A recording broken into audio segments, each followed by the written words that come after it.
옆에 계신 분들과 한번 인사 한번 나누겠습니다. 한 주 동안 평안하셨습니까? 평안하셨습니까? 평안하셨습니까? 평안치 못하신 분도 계셨을 거예요. 그죠? 요즘 하도 막 확진자들도 많이 나오고, 저도 지난 주 중에도 몇 분에게 교회 우리 성도님들 몇 분 가운데 목사님 가족이 또 확진이 됐어요. 누가 이렇게 좀 이렇게 관련이 돼가지고 좀 조심해야 될 것 같아요. 지금 간이 검사는 음성인데 조금 며칠 더 지켜보는 게 좋을 것 같아요라는 연락을 많이 받기도 했습니다. 물론 예전만큼 그렇게 우리가 이제 코로나 바이러스에 대해서 이렇게 느끼는 그 긴장도나 이런 부분들은 좀 덜하고, 지금 뭐 확진이 되더라도 양성 판정이 나도 자가격리하고 이렇게 본인 건강을 잘 유의하면 되지만, 그래도 조금 조심스럽기도 하고 또 여러 가지로 복잡한 그런 상황 속에 있는 것만은 사실입니다. 그렇죠? 우리 삶 속에 그런 염려들이 있습니다. 저도 어제 그 예배를 준비하고 뭐 주보를 다 마치고 이제 저녁 먹고 와가지고 말씀을 준비하는데 늦은 시간이 됐는데, 아마 이제 좀 늦어서 그런 것 같기는 해요. 괜히 이상하게 괜시리 목이 좀 불편한 것 같고, 목이 좀 답답한 것 같고, 이렇게 목이 좀 칼칼한 것 같고, 그런 생각이 드는 거예요. 그래서 혹시라도 아닌데? 그러면서 이번 주에 뭐 특별한 그런 일도 없었고 만난 사람도 뭐 별로 많지도 않고, 그런데 자꾸 그런 생각이 떠나질 않는 거예요. 이게 염려가 되고 의심이 자꾸 찾아오는 거예요. 그래서 이제 말씀 준비를 어느 정도 하고 이제 늦은 시간에 좀 기도하고 돌아가려고 하는데, 기도하려고 딱 앉았는데 하나님 아버지 하는 순간에 빨리 가서 검사해 봐야 되는 거 아닌가. 하나님 아버지, 그런데 혹시 또 두 줄 나오면 내일 예배는 어떻게 하지? 하나님 아버지 다음 주 허시 차례도 있는데 어떻게 해요? 이런 생각이 떠나질 않는 거예요. 계속 이렇게 머릿속에 맴도는 거예요. 계속 의심이 의심을 낳고 의심이 염려를 낳고, 결국은 기도하다 도저히 안 되겠다 싶어가지고 어떻게 했을까요? 빨리 기도를 마무리하고 집에 가가지고 찔렀습니다.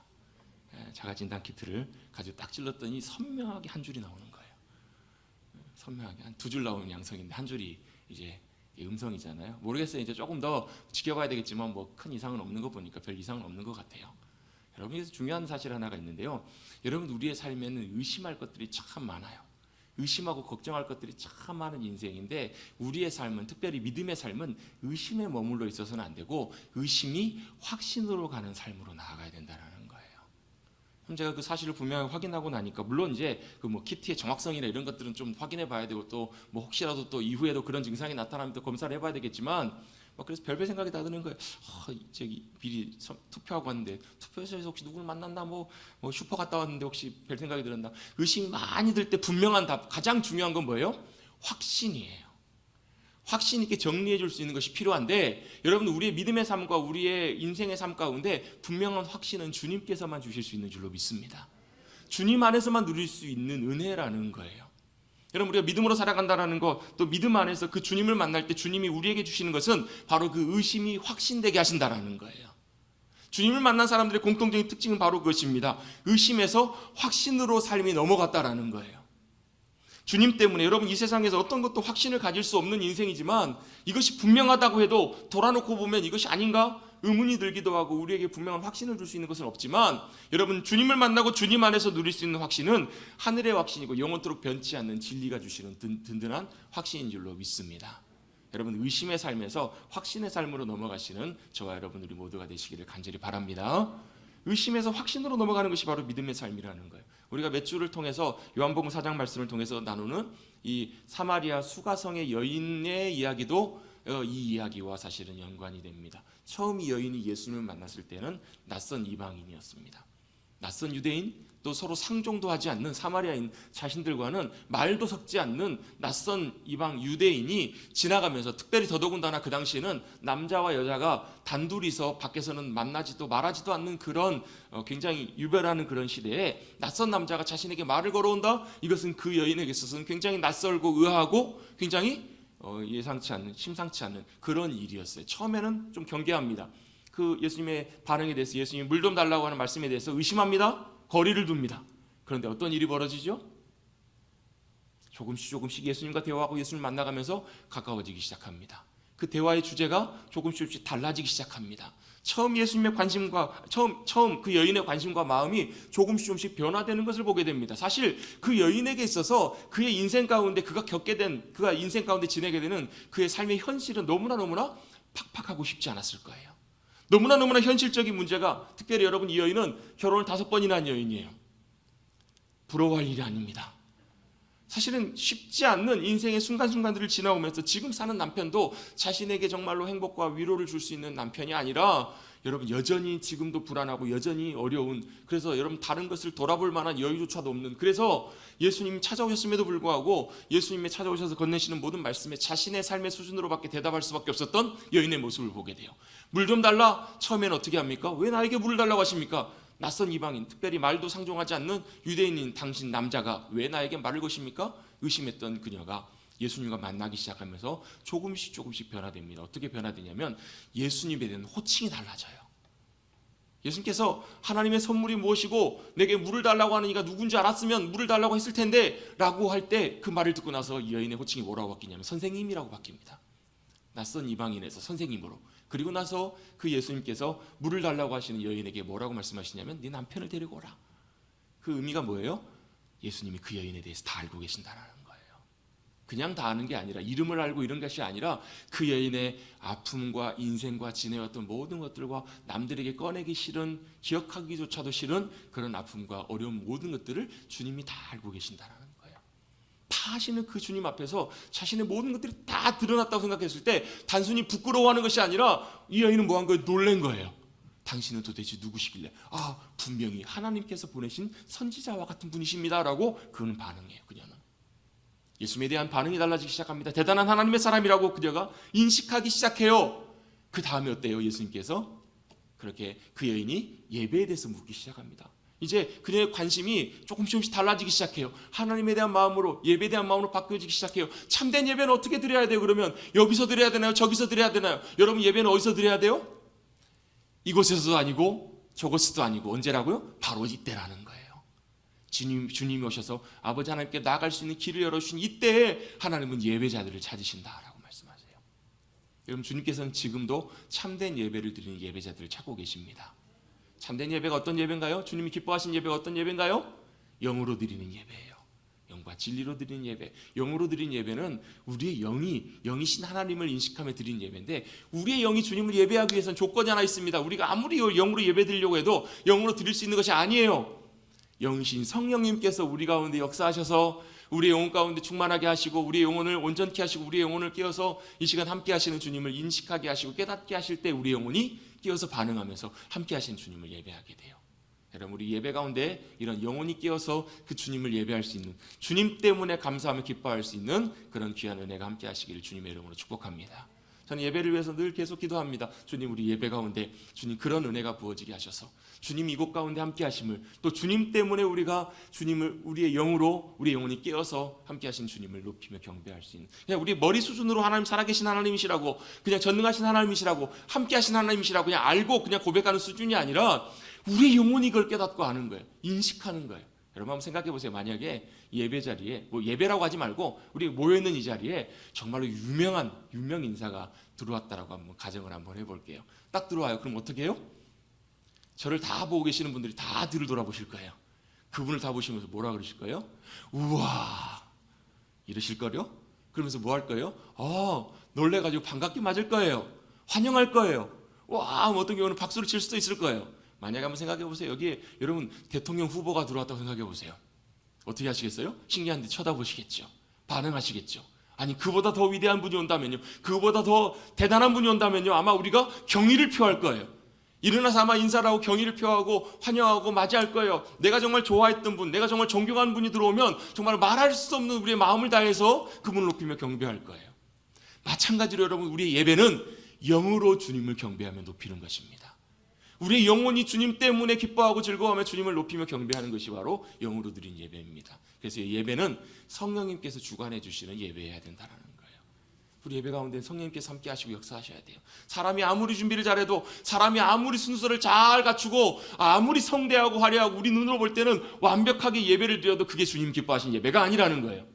오히려 여러분 그런 예배에는 여러분 오히려 큰 역사가 없는 경우들이 훨씬 많아요.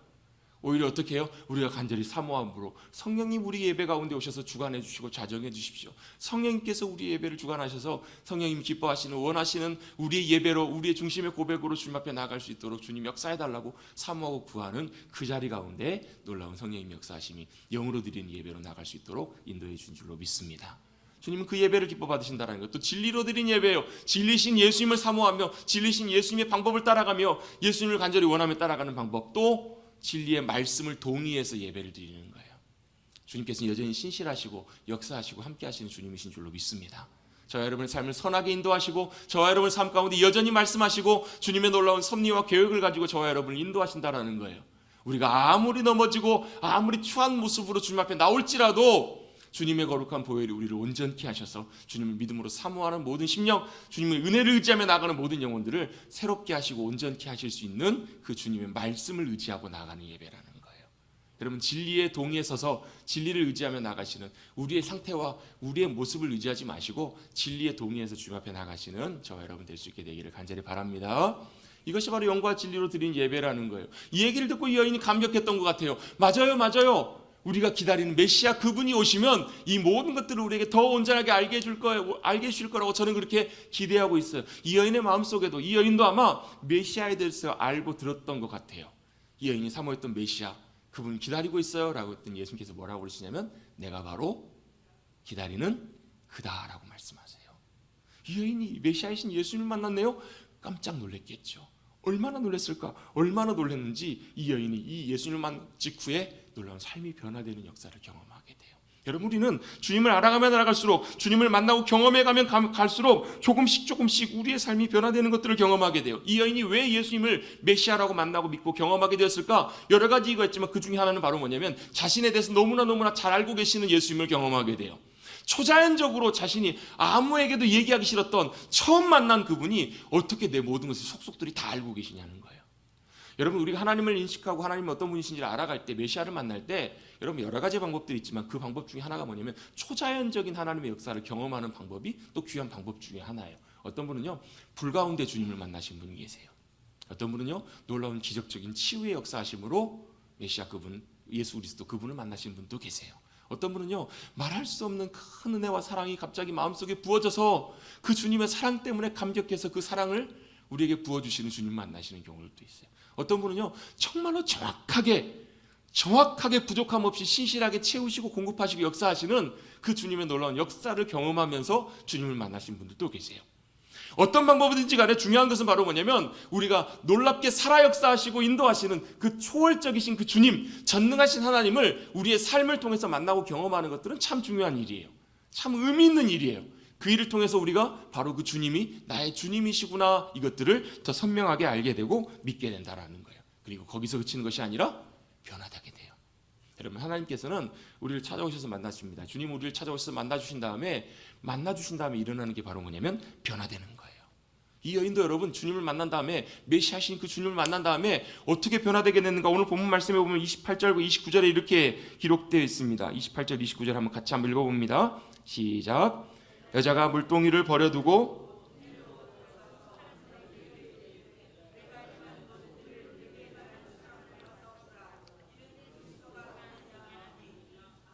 이 여인에게 있어서 큰 변화가 두 가지가 일어나는 걸 보게 됩니다. 첫 번째로 어떤 변화가 일어나게 되냐면 물동이를 던져둡니다.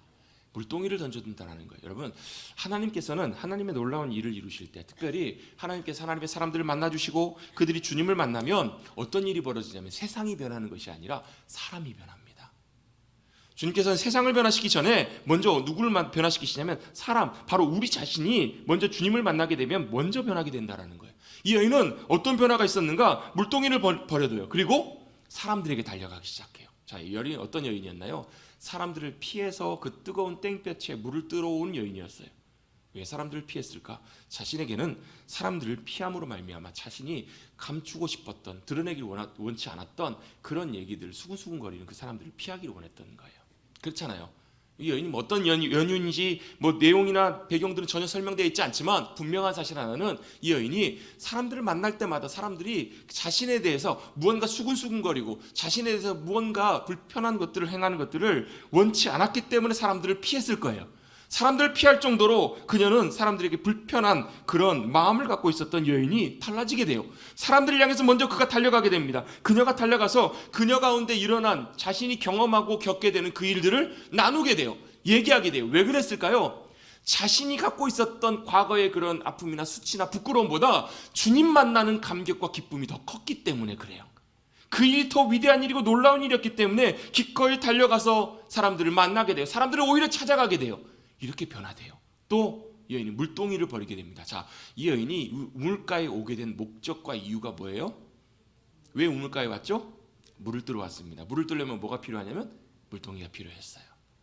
이 물동이를 버렸다라는 것은 그가 물을 뜨러 왔던 인생의 목적, 그가 그곳에 왔던 목적이 달라졌다라는 것을 의미합니다.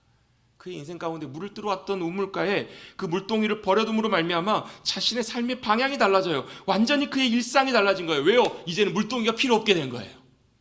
자, 우리가 교회를 다니게 되고요, 예수를 믿게 되고 신앙생활을 하게 되면 처음에는 교회를 나오게 되는 목적이 다 여러 가지 목적으로 나옵니다. 처음에 어떤 분은 아파서 병이 낫기 위해서 기도하기 위해서 나오시는 분도 계세요. 어떤 분들은요, 사업이 잘 됐으면 하는 마음으로 교회를 나오시는 분도 계세요. 어떤 분은 뭔가 참 쓸쓸하고 마음이 괴로워서 위로를 받기 위해서 교회를 나오시는 분들도 계세요.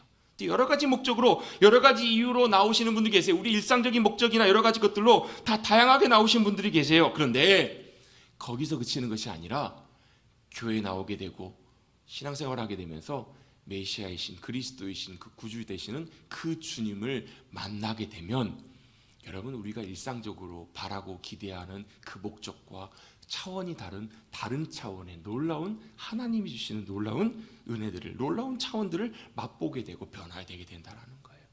여러분, 이 여인이 물동이를 버렸다는 것은 지금 그녀가 이전까지 구하고 찾았던 것과는 다른 것을 얻게 되었기 때문에 물동이를 버린 거예요.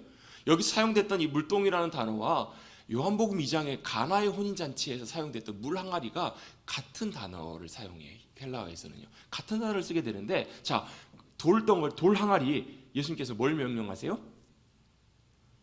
물을 담으라고 말씀하시잖아요. 6항아리에다가 물을 가득 담았더니 그 물이 뭐가 돼요? 포도주로 변했네요. 주님께서 물을 포도주로 바꾸셨어요. 그냥 밍숭밍숭하고 아무런 의미 없었던 물을 가장 최상의 포도주로 바꾸시면서 하늘의 기쁨과 최상의 기쁨들을 사람들에게 무엇인지를 맛보게 해주시잖아요. 변화시키신 거예요. 물을 포도주로 바꾸셨어요. 이 여인에게는 이 물을 떴던 이 돌항아리가 어떻게 변화되었는가, 그냥 자신의 육신의 목마름을 해결해 주었던 이 돌항아리의 물이 이제는 뭘로 바뀐 거예요? 자신의 영혼의 갈급함과 목마름을 해결해 줄 수 있는 그 물로 변화되는 놀라운 역사를 경험한 거예요. 이제는 이 물동이를 통해서 얻게 되는 이 물이 아니라 진정한 우리의 목마름과 영혼의 갈증과 갈급함을 해결해 줄 수 있는 바로 주님으로부터 얻게 되는 놀라운 생수를 그녀가 얻게 된 거예요. 이 물동이가 변화되었어요. 어떻게 변화됐나요? 이제는 이 내가 매번 떠올리는 이 물동이가 아니라 주님께서 퍼올리게 하시는 놀라운 영혼의 감격과 기쁨으로 충만하게 채워지는 놀라운 삶으로 변화되게 된 거예요. 바로 인생 가운데 여전히 갈급함을 갖고 답답하게 살아갔던 그녀의 인생, 이제는 주님 안에서 주님을 만난 하나님의 자녀의 삶으로 놀랍게 변화되는 역사가 주님 안에서 이루어지게 된 거잖아요. 주님은 여전히 하나님의 사람들을 변화시키시고 바꾸시기를 원하십니다. 여러분, 영혼의 목마름은요, 주님께서만 해결해 줄 수 있으세요. 다른 방법이 아니고요. 여러분, 우리가 주님 앞에 기도하는 것들이 있어요. 주님, 이걸 원해요. 주님, 이걸 해결해 주세요. 주님, 이 어려움들이 있어요. 기도하고 간구해요. 그럼 주님 응답하세요? 안 하세요? 안 믿으시나 봐요. 주님 응답하세요? 안 하세요? 여러분, 주님 응답하세요. 때때로 우리가 바라는 것과 다른 것들로 주님께서 주실 때도 있지만, 여러분, 분명히 주님은 우리의 기도에 응답하시는 분이세요. 그럼 저는 기도의 응답을 이렇게 이해를 하거든요. 뭐냐면, 기도의 응답은 주님이 들으시는 것이 기도의 응답이라고.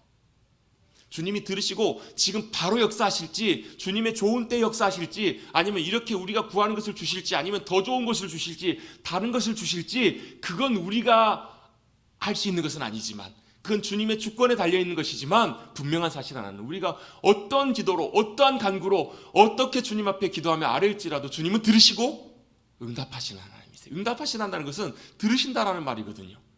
우리의 신음소리까지도 들으시고 우리의 삶의 호흡 하나까지도 주님은 다 듣고 계세요. 여러분, 기도가 안 나올 때 있어요. 기도가 안 나오실 때는 주님만 부르세요. 주님을 부르세요. 주님, 기도가 안 돼요. 답답해요. 여러분, 우리의 그 한숨과 답답함도 주님께서 다 그 순간에 듣고 계시잖아요. 믿으시기를 간절히 바랍니다. 주님은 다 듣고 계세요. 그럼 자, 주님 들으시는데 우리에게 응답하셔서 좋은 것을 주셨어요. 감사할 일이에요? 아니에요? 감사할 일이에요. 근데 여러분, 그것이 우리의 진짜 기쁨이 아니고, 뭐가 우리의 진정한 기쁨이고 만족이냐면, 우리의 모든 필요를 아시고 채우시는 그 하나님이 나의 아버지시고 예수님이 나의 구주시라는 것이 우리의 기쁨이고 감사의 제목이 되어야 된다는 거예요. 그게 여러분 우리의 삶의 진정한 중요한 기준, 영적인 기준이고 진리예요. 여러분 주님만이 우리의 영혼의 목마름을 해결할 수 있으세요. 우리가 구하는 것이 우리가 바라고 원하는 것들이 이루어지는 것으로 우리의 영혼이 만족하고 기뻐하는 것으로 그쳐진다면 여러분 그거 지나고 나면 다시 또 답답해요. 그거 지나고 나면 다시 해결되지 않아요. 근데 여러분 주님을 나의 기쁨으로 삼고 주님을 나의 만족으로 모시고 사는 사람은요 늘 주님 앞에 나갈 때마다 다시 주님이 회복시켜 주시는 놀라운 평안과 기쁨과 감격이 그 안에 샘솟듯 솟아오를 줄로 믿습니다. 그것이 바로 믿음의 삶이고 주님이 우리에게 주시길 원하시는 거예요. 물론 여러분 그녀가 그 다음에도 그 여인이 우물가에 물을 뜨러 왔을까요? 안 뜨러 왔을까요? 물을 뜨러 왔을 거예요. 왜요? 물을 마셔야 되니까, 또 물이 필요하니까. 그런데요 그 이전에 그녀가 물을 뜨러 왔을 때 그녀와 그 다음에 주님을 만난 다음에 물을 뜨러 온 그녀는 완전히 다른 사람이에요. 그 이전은 사람을 피하고 그 이전은 인생의 여러 가지 힘든 일들과 모든 것들 짊어지고 나왔던 그 여인의 삶이었다면 이제는 어떻게 해요? 완전히 달라진 삶이에요. 어쩌면 사람들과 함께 물을 뜨러 나왔을지도 몰라요. 그녀의 마음이 바뀌어요. 그녀의 생각이 바뀌어요. 태도가 바뀌어요. 가치관이 바뀌어요. 생각과 계획들이 바뀌어요. 모든 것들이 다 변해요. 그녀가 먼저 달라졌기 때문에 사람들 향해 달려가요. 그리고 자신이 만난 주님을 소개해요. 뭐라고 소개하는가? 내가 만난 그분이 내 과거에 있었던 일들, 내 행한 모든 일들을 다 알더이다. 이게 뭘 의미해요, 여러분? 주님이 바로 그 여인에 대해서 너무나 잘 알 뿐더러 잘하는 것에서 그치는 것이 아니라 여러분 이걸 얘기할 수 있다는 것은 뭘 의미하는 거냐면 이미 그 여인에게 과거의 그런 아픔이나 상처나 문제들이 예수님을 만난 그 사건 때문에 치유되고 회복되고 변화되고 있다는 거예요. 여러분 과거에 그런 일들이 있거든요. 생각만 해도 마음이 아프고 생각만 해도 꺼내기 싫은 그런 과거의 상처들과 아픔들이 있을 수 있거든요. 그래서 그걸 여러분 우리가 우리의 입으로 말 꺼내기가 참 어려운 그런 일들이 있어요. 그런데 그게 주님 안에서 치유되고 해결되고 나면요 그걸 내가 얘기하는데도 불편하지 않아요. 내가 뭔가를 얘기할 수 있다는 것은 뭐냐면 이미 그것으로부터 내가 자유케 되었다라는 거예요. 해결되었다라는 거예요. 이 여인이 사람들에게 그토록 사람들 만나기 싫었던 사람들에게 가서 뭐라고 외치냐면 내가 만난 분이 있는데 그분이 메시아가 아니겠느냐라는 거예요. 그걸 어떻게 해요? 내 모든 것을 다 알고 계시더라고. 그 여인의 이 고백 안에는 뭐가 담겨 있냐면 내 모든 것을 알고 계실 뿐만 아니라 내가 그분을 만나면서 내가 과거에 겪고 있었던 이 아픔이나 해결되지 않았던 인생의 모든 문제들을 이제는 해결받았노라고, 이제는 이 문제가 나에게 괜찮노라고 이렇게 해결되었기 때문에 전하는 거예요. 해결되었기 때문에 이렇게 외치는 거예요. 와보라, 내가 주님 안에서 모든 것들이 다 해결됐다라는 거예요. 여러분 우리 안에도 과거에 해결되지 않는 것들이나 우리 안에 남아있는 믿음으로 살아가지만 여전히 해결되지 않는 많은 것들이 있다면 여러분 주님 앞에 그 문제를 가지고 나가시기를 주님의 이름으로 축복합니다. 주님은 다 알고 계세요. 그리고 그 주님께서는 그 모든 문제들을 바꾸시고 변화시켜 가기를 원하시는 거예요. 여러분 주님은 세상을 변화시키는 것이 아니라 저와 여러분을 변화시키기를 원하세요. 여러분 우리는 항상 기대하고 바라는 것이 뭐냐면 환경과 상황이 바뀌기를 원해요. 하나님 이것 좀 바꿔주세요. 하나님 이 문제 좀 해결해 주세요. 하나님 이거 고쳐주세요. 그런데 하나님의 관심은 뭐였냐면 하나님은 그 상황이 바뀌는 것보다 내가 변하는 데 있으세요. 거기에 하나님의 관심이 많으세요. 여러분 환경이 바뀌고 상황이 해결되고 나면 우리는 편하고 좋아요. 괜찮거든요. 그런데 내가 변하는 것은 사실 굉장히 힘들고 어려워요. 많은 과정들이 필요해요. 여러 가지 과정들을 통과해야 되기도 해요. 여러분 이 여인도요. 여러분 인생의 이런 어려운 과정들을 통과하면서 주님을 만났을 때 오히려 이런 과정들이 주님을 만나는 더 좋은 계기가 되기도 했거든요. 그런 생각을 하시는 경우도 있었거든요. 뭐냐면 참 편하게 신앙생활했으면 좋겠다. 그런 생각 드실 때 있으시죠? 참 편하게 신앙생활했으면 좋겠다. 신앙생활도 편안하게 잘하고 또 내 삶도 내 모든 것들도 잘 되고 그랬으면 참 얼마나 좋겠나. 여러분 신앙생활을 무난하게 하고 쉽게 삶도 살았으면 좋겠다라는 이런 것들이 있는데요. 여러분 그 편안함과 평안함이 조금 다른 거 아시죠? 여러분 편안함과 평안함 뉘앙스가 좀 달라요. 편안함이라는 말은 그냥 우리의 삶과 현실과 모든 것들이 그냥 무난하고 문제가 없이 그냥 편안하게 잘 진행돼 가는 것을 편안함이라고 일반적으로 이렇게 표현을 해요. 여러분 편안함은 그냥 상황들과 일들이 편안한 것이지만 평안은 조금 달라요. 평안은 뭐가 다른가? 평안은 환경과 현실은 여전히 좋지 않을 때도 있어요. 환경과 현실은 훨씬 어려울 때도 있어요. 고통스러울 때도 있어요. 괴로울 때도 있어요. 그런데 진짜 평안은 뭐냐면 그 모든 현실과 상황들을 압도할 수 있는 하늘에서 주시는, 하나님이 주시는 평안과 기쁨이 넘쳐나게 될 때 그것을 바로 뭐라고 하냐면 평안이라고 얘기를 해요. 그래서 그 주님의 평안이 우리 가운데 부어지게 되면요, 주님이 주시는 은혜와 힘으로 흔들리지 않아요. 여러분 세상의 모든 것들은 다 흔들립니다. 근데 진짜는 안 흔들립니다. 여러분 이 시대에 특별히 필요한 게 바로 뭐냐면 흔들리지 않는 견고함이에요. 여러분 세상의 모든 것들이 다 흔들립니다. 믿음도 흔들리고 교회도 흔들리고 신앙도 흔들리고 다 흔들려요. 또 세상을 봐도 모든 것이 다 흔들리는 것처럼 보여요. 그때 우리에게 진짜 필요한 건 뭐냐면 주님께서 주시는 진정한 평안함과 진리 안에서 누릴 수 있는 견고함이라는 거예요. 확신이에요. 여러분 아까 제가 서두에 뭐라고 말씀드렸죠? 의심에서 확신의 자리로, 의심에서 확신의 자리로 나가는 것이 필요한데, 이 확신의 자리에 나갈 때 우리가 얻을 수 있는 은혜가 바로 뭐냐면 평안이라는 거예요. 주님 때문에 우리에게 주시는, 주님께 소망을 두고 주님께 주시는 은혜와 힘으로 말미암아 우리가 평안함 가운데 든든하게 세워져 가는 것, 이게 바로 주님이 진짜 주시는 평안이라는 거예요. 신앙생활이 때때로 힘들 수 있어요. 어려울 때 있어요. 왜 나는 왜 이렇게 하나님께서 힘든 일들을 주시나? 옆에 교회는 왜 이렇게 신앙생활 편하게 하는 것 같은데 왜 우리는 이렇게 힘든가? 그런 생각이 들 때마다 여러분 이걸 잊지 마십시오. 하나님은 사랑하시는 자를 더 귀하게 다루어 가시고 연단해 가시고 세워 가시는 하나님이시라는 거예요. 주님이 더 사랑하시기 때문에 귀하게 여기시기 때문에 힘들수록 여러분 우리의 신앙과 우리의 믿음은 더 유익하다라는 거예요. 더 유익하고 복되어 하나님께 사랑하신 자를 더 붙잡아 주시고 연단하시고 다루시기 때문에, 더 귀하게 변화시키셔서 세워가시기 때문에 그래요. 여러분 편한 길로만 가려고 하지 마시고 여러분 주님이 인도하신 길들을 믿음으로 잘 따라가실 수 있는 저와 여러분들이 되십시다. 아멘. 여러분 편한 길로만 가려고 하는 그 마음의 중심 속에는요 어떤 마음이 있냐면 내가 주님을 신뢰하지 못하는 마음이 그 안에 있는 거예요. 불신이 있어요. 왜요? 내가 때때로 힘든 길을 가면서도, 정말 어렵고 힘들면서도 우리가 뭘 신뢰하고 있으면 주님이 내 삶을 여전히 신실하게 인도하고 계실 거라고.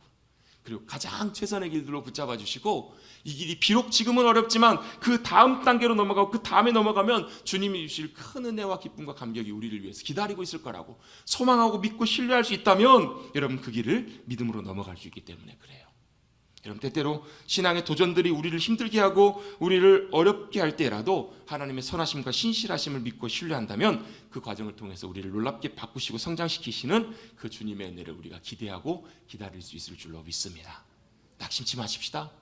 또 방황하지 마십시다. 주님이 나의 삶을 더 귀하게 역사하기를 원하시는구나, 인도하기를 원하시는구나, 그렇게 믿음으로 기대하고 나갈 때 주님이 주시는 큰 감격과 기쁨을 놀랍게 경험하게 될 줄로 믿습니다. 영원한 것들의 소망을 두고 은혜를 구하며 달려가는 모든 이들에게 하나님께서는 큰 기쁨과 감격을 예비해 두고 계세요. 여러분 학생들이 공부하는데 여러분 분명한 목적과 분명한 방향이 있는 친구들 같은 경우에는요 놀고 싶은 마음이 있을 때도 공부를 해요. 물론 제일 좋은 것은 내가 좋아서 원해서 공부하는 것이 제일 좋겠지만 그런 학생들이 어디 찾아보기가 쉽나요? 근데요 그것 아니더라도 열심히 공부하는 학생들 중에 하나는 뭐냐면, 특징 중에 하나는 뭐냐면 목표가 있어요. 자기가 가야 될 목적지가 있어요. 아까 일부 예배 때도 우리 인수 형제가 왔길래 이제 그런 얘기를 했는데요. 여러분 의사가 되기 위해서 여러분 얼마나 힘들어요. 여러분 의대 가면 땡인가요? 아니요. 의대 가면 그때부터 시작이에요. 제가 자세하게는 모르지만 의대 다니는 학생들의 얘기들을 이렇게 들어보면 하는 얘기가 그거예요. 진짜 막 집어 던져버리고 때려쳐버리고 싶을 때가 하루 이틀이 아니라고. 매일매일 힘들 순간마다 그만두고 싶고 포기하고 싶을 때가 정말 많다고. 근데 왜 그래요? 그 과정을 다 지나간 다음에 그 목적이 성취되고 그 고지의 목적지에 도달했을 때 누리는 성취감과 감격이 훨씬 크기 때문에 그래요.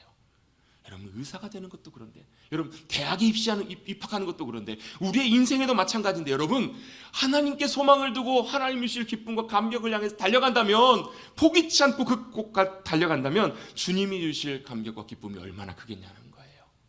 여러분 예수님께서도 이 기쁨이 어떤 기쁨이신지를 아시는 분이셨어요. 예수님께서 제자들이 돌아와가지고 예수님께 예수님 이제 이것 좀 드시죠. 왜요? 예수님께서도 사실 피곤하시고 배가 고프셨거든요. 수가성에 도착하셨을 때 예수님이 이미 피곤하셔서 우물가에 쉬고 계셨다라고 앞에 4장 6절에 보면 말씀하세요. 예수님도 배고프시고 피곤하셨어요. 그런데 제자들이 이것 좀 드세요, 이것 좀 드십시오 라고 예수님께 가져왔을 때 예수님께서 뭐라고 말씀하시는가? 32절 같이 한번 읽어보겠습니다. 32절 시작. 이르시되,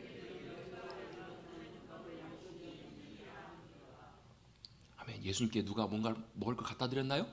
아니면 예수님께서는 혹시 제자들 몰래 맛있는 걸 몰래 감춰두셨다가 드셨을까요? 예수님 그런 분 아니시겠죠? 아니 그렇잖아요. 아니 누가 예수님 몰래 제자들 몰래 예수님께 맛있는 걸 갖다 드렸을까? 예수님 아무것도 안 드셨어요. 근데 여러분 예수님께서도요 이 땅에 사람의 몸으로 우리처럼 똑같이 인간의 모습으로 오셨기 때문에 배가 고프셨을까요? 안 고프셨을까요? 배가 고프셨어요. 그렇기 때문에 예수님께서 40일 동안 금식기도 하신 다음에 누가 먼저 찾아와요? 사단 마귀가 찾아옵니다. 그리고 예수님께 첫 번째 했던 시험이 이거잖아요. 배고프죠? 돌을 떡덩이로 만들어 드시면 되잖아요. 여러분 예수님께서 이 유혹에 흔들리셨을까요? 안 흔들렸을까요? 인간적으로는 흔들렸을지도 몰라요. 왜요? 예수님께서도 얼마나 배가 고프셨겠어요. 얼마나 배고프시고 사실 힘드셨겠어요. 물론 말씀으로 그 모든 시험들을 이겨내시고 흔들리지 않으셨지만 예수님도 똑같은 인간의 모습으로 오셨기 때문에 배가 고프셨을 거예요. 힘드셨을 거예요. 그런데 왜 이런 말씀을 하셨을까? 먹을 양식이 있다라고 왜 말씀하셨을까요? 예수님이 여러분 그 피곤하셨던 예수님이 제자들이 잠깐 갔다 온 사이에 이 여인을 만나고 계신 예수님의 모습을 보는데 뭔가 드신 분처럼 오히려 맛있고 힘이 나는 귀한 음식을 드신 것처럼 힘이 나고 괜찮아지시고 기운이 나신 모습을 보게 되는 거예요. 뭐 때문이셨을까요? 예수님이 양식이 있으셨던 거예요. 무슨 양식이요? 참된 양식이요. 그 양식이 어떤 양식이었을까? 여러분 우리가 이런 걸 경험할 때 있잖아요. 어떨 때는 진짜 힘들게 고생하고 일하는데 일하고 난 다음에 오히려 기운이 나고 오히려 일을 하고 났는데 피곤한 것이 아니라 기분이 더 좋아지고 오히려 기운이 솟고 여러분 그런 일들 있잖아요. 어떤 일들은 별로 힘들지도 않은데 하고 났는데 지치고 힘들고 진짜 하기 싫은 그런 일이 있는 반면에 어떤 일은 정말 죽을 고생 당하고 정말 힘들게 일을 했는데도 하나도 힘들지가 않은 것 같은 거예요. 먹지도 않았는데 지치지도 않아요. 어떤 일들이 그렇죠? 힘이 나고 오히려 그 일을 마쳤는데 막 날아갈 것 같아요. 너무너무 기분이 좋아요. 어떤 일이에요? 내가 좋아하는 일을 하면 그래요. 또 내가 가치 있고 의미를 두는 정말로 중요하다고 여기는 그런 중요한 일들을 감당하면 일을 해내가면 그런 마음이 들어요. 또 어떨 때요? 내가 사랑하는 사람을 위해서 그 일을 할 때도 그런 마음이 들어요. 여러분 사랑하는 부모는 엄마는 자식을 위해서 막 헌신해도 물론 육신은 피곤하고 힘들지만 그래도 어때요? 여전히 그것이 기쁨이 돼요. 이제 아이가 이제 8개월 넘어서 9개월 돼 가는데요. 낯도 심하게 가리고 하루 종일 하루에 23시간 30분 엄마를 찾아요. 엄마를 떨어지지 않으려고 그래요. 잠들었다가도 엄마가 잠깐 내려놓고 뭐 좀 하려고 그러면 엥 깨서 엄마를 찾아요. 그때는 아빠도 필요 없더라고요. 엄마만 찾아요. 그러니까 아내가 너무너무 사실은 좀 힘들어요. 떨어지질 않으니까. 아무것도 못하게 하고 그냥 붙어 있으니까요. 그런데 그럼에도 불구하고 뭐가 있을까요? 기쁨이 있어요. 왜 그렇죠? 사랑하니까. 제가 그 모습을 보면서 뭘 느꼈냐면 다른 사람이 자기 자식이 아니라 다른 자식 그렇게 보려면 진짜 못 보겠다. 그런 생각이 들어요. 저거 어떻게 돈을 얼마를 준다고 해도 못하겠다. 하루 종일 하루 이틀도 아니고 몇 달을 그게 쉽지 않겠더라고요. 뭐 때문에 가능할까요? 사랑하면 그게 가능해요. 여러분 내가 사랑하는 사람을 위해서 그걸 하면 그게 가능해요. 여러분 어떤 분이 예전에 제가 설교 시간에 한번 나눈 적이 있는데요. 어떤 분이 결혼을 했는데 그 결혼한 그 시댁이 좀 넉넉지가 못한 집이었어요. 남편도 벌이가 변변치가 않아서 옛날 같은 경우에는 그런 경우 많았죠. 쌀 떨어지는 경우가 참 많았잖아요.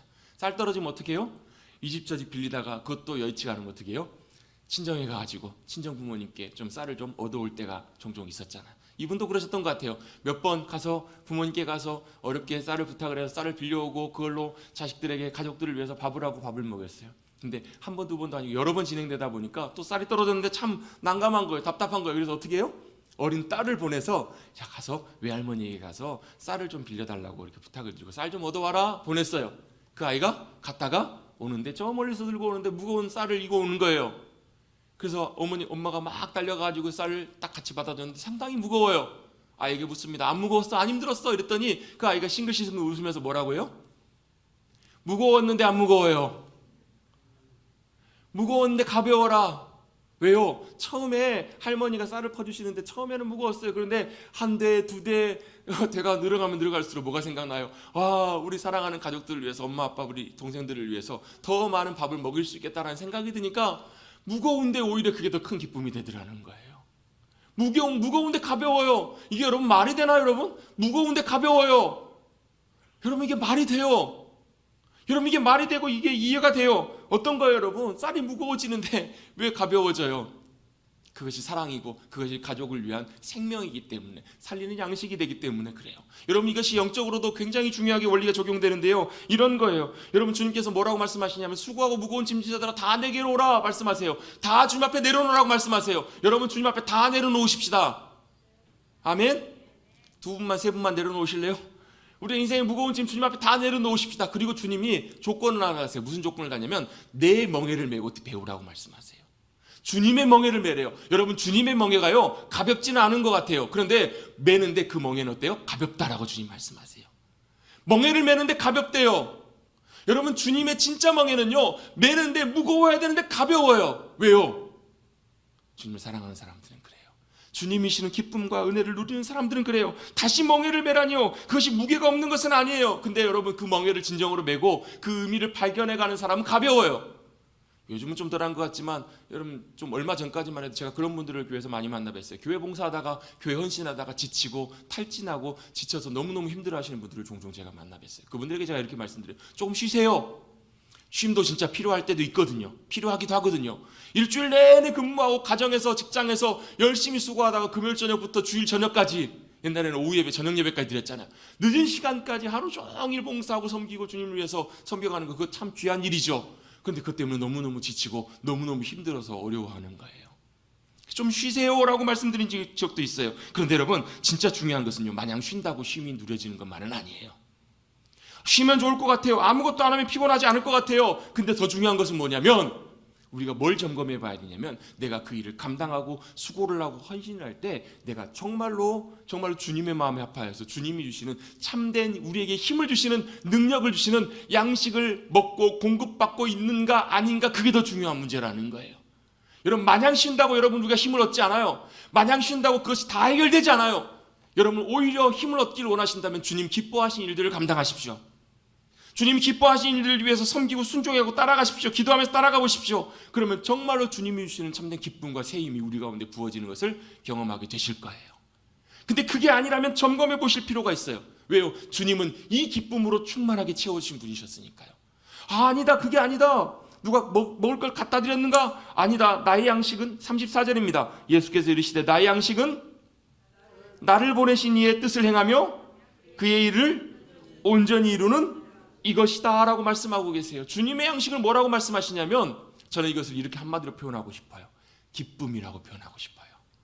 주님의 양식이 무엇이었는가? 기쁨이라는 거예요. 무슨 기쁨이요? 하늘 아버지의 기쁨, 하나님께서 주시는 하늘의 기쁨이라고 저는 표현하고 싶어요. 어떤 기쁨 때문에, 무엇 때문에 예수님께서 드시지도 않으셨는데 배고프시지도 않고 힘을 얻으셔서 오히려 더 생생해지셨을까? 힘을 내실 수 있으셨을까? 뭐예요? 한 여인이 정말로 인생의 곤고함과 짐을 다 짊어가고 낙심하며 곤고함 가운데 괴로워하며 살아가고 있었던 한 여인이 누구를 만난 거예요? 예수 그리스도를 만난 거예요. 메시아 그 주님을 만난 거예요. 그리고 그 여인의 삶이 변화되었어요. 영혼이 변화되었어요. 하나님의 자녀로 변화되고 주님이 주시는 생명과 은혜를 놀랍게 공급받는 역사를, 변화되는 역사를 경험하는 것을 주님이 보신 거예요. 주님이 그 일들을 맛보신 거예요. 여러분, 하늘 아버지께서 여러분 99마리의 양보다 잃어버린 한 마리의 양이 돌아올 때 더 기뻐하신 것처럼, 그 여인으로 인하여 하나님 아버지께서 놀랍게 기뻐하시는 그 기쁨과 은혜가 예수님께 부어졌기 때문에 예수님께서는 배부르셨던 거예요. 드시지 않으셨지만 배부르셨어요. 놀랍게 영혼이 살아나고 회복되는 기쁨을 주님은 보시고 경험했기 때문에 그래요. 하늘로부터 부어지는 양식이었어요. 하늘로부터 부어주시는 새로운 힘과 능력이 부어진 거예요. 여러분, 그 메시아라는 곡 아시죠? 메시아에 보면 맨 마지막에 할렐루야 있잖아요. 할렐루야. 그 곡을 작곡했던 핸델, 이분이 작곡했을 때 이 메시아라고 하는 대곡을 굉장히 짧은 시간에 작곡했다고 합니다. 몇 주도 되지 않는 20여일 만에 이 곡을 작곡하게 됐는데요. 하나님께서 이 곡을 주시게 되면서 작곡하기 시작하면서 생각지도 않는 놀라운 음악적 영감들이 계속 부어지는 거예요. 이건 내가 한 것이 아니다. 계속 부어지는 거예요. 심지어 그 악보에 기록하기가 너무 벅찰 정도로 너무너무 계속 이런 음들이, 그런 악상들이 계속 부어지는 거예요. 그래서 어떻게 해요? 너무나 분주하게 계속 하다 보니까 먹는 것도 할 수 없을 만큼 제대로 먹지도 못하고, 하인이 음식을 계속 식사를 갖다 드리는데, 야, 이러다가 우리 주인 큰일 나시는 거 아니야? 심지어 잠잘 시간도 쪼개가지고 잠도 거의 자지 않으면서 20여일 동안 그걸 다 받아 적어가지고 완성을 하는 거예요.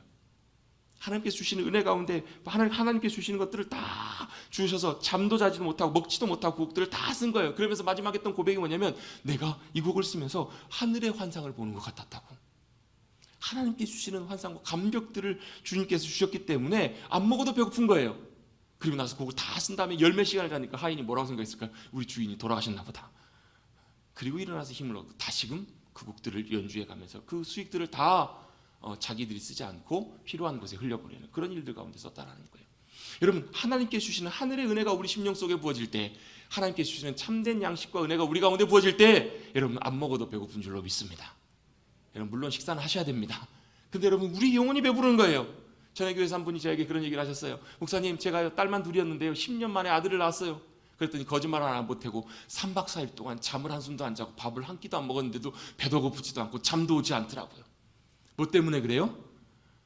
그것을 압도할 만한 기쁨이, 감격이 그분에게 함께 하셨기 때문에 그래요. 정말로 나를 기쁘게 하는 일, 나를 감격스럽게 하는 일을 만나고 우리의 영혼 속에 그 기쁨과 감격이 부어지게 되면 우린 자지 않아도, 피곤치 않고, 먹지 않아도 배고프지 않게 될 줄로 믿습니다. 예수님께서는 이 하나님 아버지께서 주시는 기쁨으로 충만하게 채워주셨어요. 이 기쁨과 즐거움이 가득하셨어요. 이게 바로 뭐였냐면 이게 바로 예수님의 참된 양식이셨습니다. 나의 양식은 내 아버지의 뜻을 온전하게 행하며 온전하게 이루는 것이다. 하나님께 순종해서 하나님의 일이 내 삶 가운데 나타나는 것, 그것이야말로 나에게 큰 기쁨이고 나에게 힘을 공급하여 주는 일이다 라고 주님은 말씀하고 계시는 거예요. 여러분, 사랑하는 일을 위해서 하는 일들은 아깝지가 않아요. 수고스럽지가 않아요. 힘들어도 힘들지가 않아요. 아까워도 아깝지가 않아요. 주어도 아깝지가 않아요. 힘이 나요. 영혼이 힘을 얻고 가득 채워지는 것처럼 우리의 영혼의 참된 양식, 하나님이 주시는 하나님께서 기뻐하신 일들, 그것들로 우리의 삶을 드리며 나아가는 우리 모두가 될 수 있게 되기를 주님의 이름으로 축원합니다. 여러분, 쉴 때는 쉬어야 됩니다. 그런데 쉰다고 우리의 모든 피로가 해결되고 힘이 나는 것이 아닙니다. 우리의 영혼의 힘은 오직 주님께서 주시는 참된 양식이 우리 가운데 부어질 때, 그 주님께서만 주실 수 있는 기쁨이 부어질 때만 그것이 가능하다라는 거예요. 주님이 기뻐하신 일을 향해서 달려가십시다. 그럴 때 여러분, 우리 주님이 주시는 기쁨으로 말미암아 여러분 우리의 영혼이 뛸 듯 기뻐하고요, 걸어가도 피곤치 않고 달려가도 곤비치 않는 놀라운 힘과 은혜와 능력이 우리 가운데 풍성하게 부어질 줄로 믿습니다. 그것이 바로 뭐냐면 우리의 부르심입니다. 소명입니다. 주님은 그 소명과 부르심을 향해서 달려가셨습니다. 그게 바로 비전입니다. 비전은 뭐예요? 보는 거예요. 뭘 보고 달려가는가? 뭘 보고 살아가는가? 주님은 하나님 아버지께서 기뻐하시는 것들을 보고 살아가셨어요.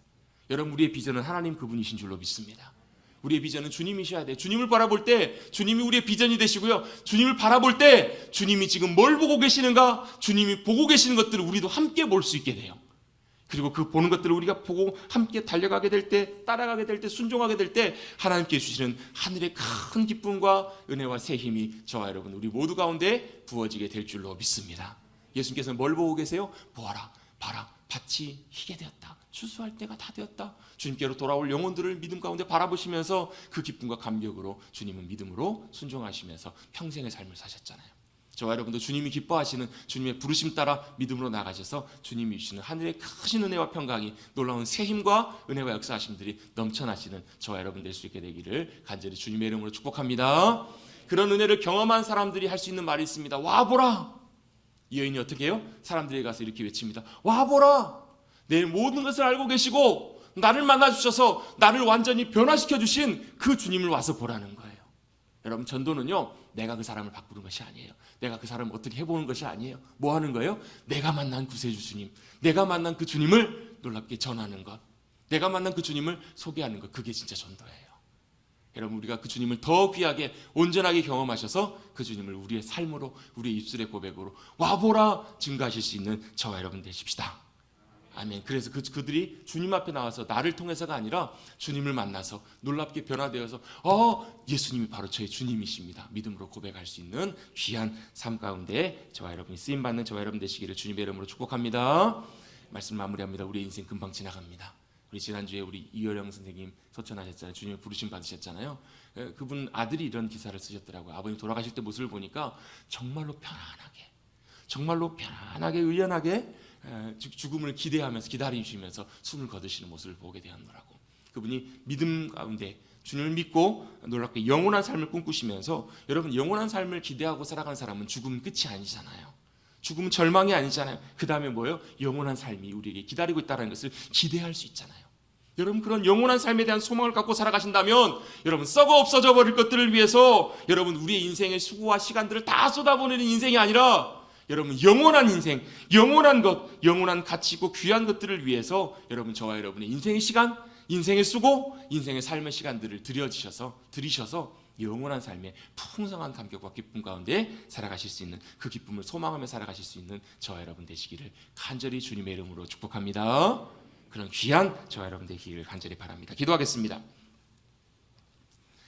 사랑의 하나님 아버지, 감사합니다. 오늘도 주님을 예배하는 귀한 자리로 저희를 인도하여 주시고, 주님을 예배하며 우리의 마음을 드리며 주님을 사모하며, 주님 늘 우리 가운데 함께해 주셔서 감사합니다. 주님이 우리의 기쁨이시고 우리의 찬송과 영광을 받기 합당하신 주님이십니다. 높이며 예배하며 경배하게 하시니 감사를 드립니다. 또한 오늘 이 시간 주님께서 우리에게 말씀해 주신 그 말씀 따라 예수님께서 누리셨던 참된 양식, 하나님 아버지의 기쁨, 하늘의 기쁨을 우리도 사모하며 그 양식으로 우리의 영혼이 충만하게 되어서 감격하며 기뻐하며 이 땅에서 그 양식으로 인하여 힘을 얻고 영원한 삶을 소망하며 나아가는 우리 모두가 될 수 있도록 주님 함께하여 주시옵소서. 우리의 삶을 통해서 놀랍게 역사하시고 인도해 주실 그 주님을 믿음 가운데 기대하며 감사드리며 예수님의 이름으로 기도드리옵나이다.